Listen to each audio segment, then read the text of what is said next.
सभी का यूपीपीएससी का इंटरव्यू चल रहा है और हमारे साथ कैंडिडेट यहाँ पर इंटरव्यू देके बाहर आ रही हैं।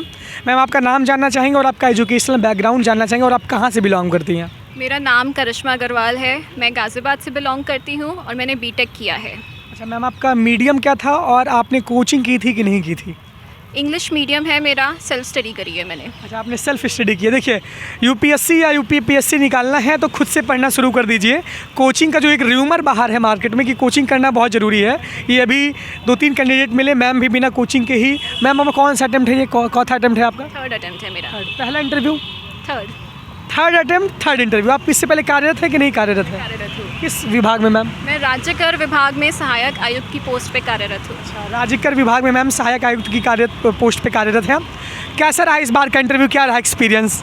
मार्क्स बताएंगे इंटरव्यू कैसा रहा, बट ओपिनियन बेस्ड क्वेश्चंस पूछे गए हैं मेजरली, तो ये पर्सनालिटी डेवलपमेंट असेस करने में अच्छा है। जितने ज़्यादा ओपिनियन बेस्ड क्वेश्चंस पूछे जाएँ उतनी ज़्यादा आपकी पर्सनालिटी पता चलती है। अच्छा मैम, प्रीलिम्स आने वाला है, अभी नया कैलेंडर जारी होगा, तो प्रीलिम्स के लिए क्या स्ट्रेटजी बच्चे अपनाएं कि उनका प्रीलिम्स क्लियर हो?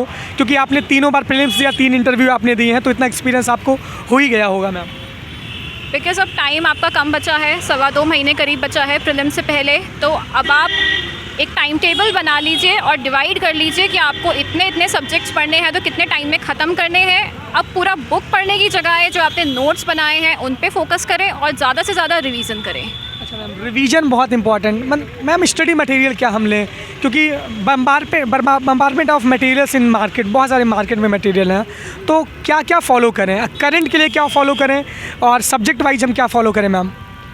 करंट काफ़ी इंपॉर्टेंट हो गया है अब यूपीपीसीएस प्री में। करंट के लिए घटना सार तो आप फॉलो करें ही करें, क्योंकि जो हर कैंडिडेट पढ़ के जा रहा है वो सोर्स आपको नहीं छोड़नी चाहिए, उसमें से काफ़ी क्वेश्चंस आने की प्रोबेबिलिटी रहती भी है। इसके सिवा आप पीआईबी रेफ़र कर सकते हैं या आप स्पीडी करंट अफेयर्स या कोई भी और अवेलेबल सोर्स जो मार्केट में है, 2 सोर्स और रेफ़र कर लीजिए, सो दैट आपका करंट अफेयर्स का बेस जो है डाइवर्सिफाइड हो जाए, कवरेज बढ़ जाएगी। बाकी मेजर बुक्स के लिए मैं आपको कहूँगी, बाकी सब्जेक्ट्स के लिए आप एनसीईआरटीज़ पढ़िए। एनसीईआरटी सफिशिएंट है अपने आप में। अच्छा, एनसीईआरटी सफिशिएंट है? सफिशिएंट है। ज्योग्राफी पे थोड़ा सा फोकस करिए और बायोलॉजी पे फोकस करिए, जो स्टूडेंट्स इन विषयों को नहीं जानते हैं अच्छे से, क्योंकि किसी का बैकग्राउंड हो सकता है, उनको इसमें दिक्कत नहीं होती। जिनका बैकग्राउंड नहीं है या जिनका नॉलेज बेस इन सब्जेक्ट्स में कम है, वो इन पे फोकस करें। अच्छा मैम, इस बार पेपर 5 और 6 भी जोड़ा गया। आप यूपीएससी का अटेम्प्ट दे रही हैं कि नहीं दे रही हैं? हाँ जी। यूपीएससी का आपने कितना अटेम्प्ट दिया अभी तक? यूपीएससी के मेरे 4 हो गए हैं। अच्छा, 4 हो गए। इंटरव्यू तक आप? हाँ जी, बिल्कुल। इंटरव्यू तक आप गई हैं मैम? अच्छा। तो यूपीपीएससी ने 5 और 6 पेपर जो ऐड किए हैं, 5वां और 6वां, तो वो इस बार ऑप्शनल हट गया है, तो उसका क्या एडवांटेज आपको इस बार दिखा?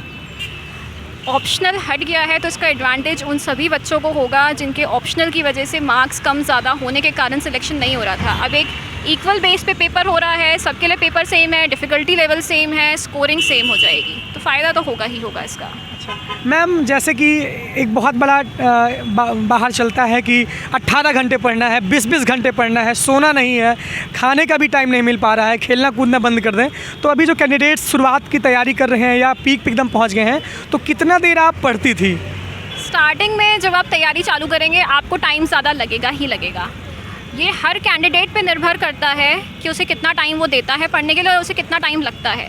टाइम देने से ज़्यादा ज़रूरी ये है कि आप अपना एक टाइम टेबल बनाइए कि आपको ये सब्जेक्ट 15 दिन में, 20 दिन में ख़त्म करना ही करना है। अब उसको 20 दिन में ख़त्म करने के लिए अगर आपको 6 घंटे देने पड़े डेली तो वो भी सफिशिएंट है, और 8 घंटे देने पड़े तो वो भी सफिशिएंट है। आप कितना देर पढ़ती थी मैम? मैंने स्टार्टिंग में पढ़ा है 6-7 घंटे पढ़ा होगा, बाद में मैंने कम पढ़ा है।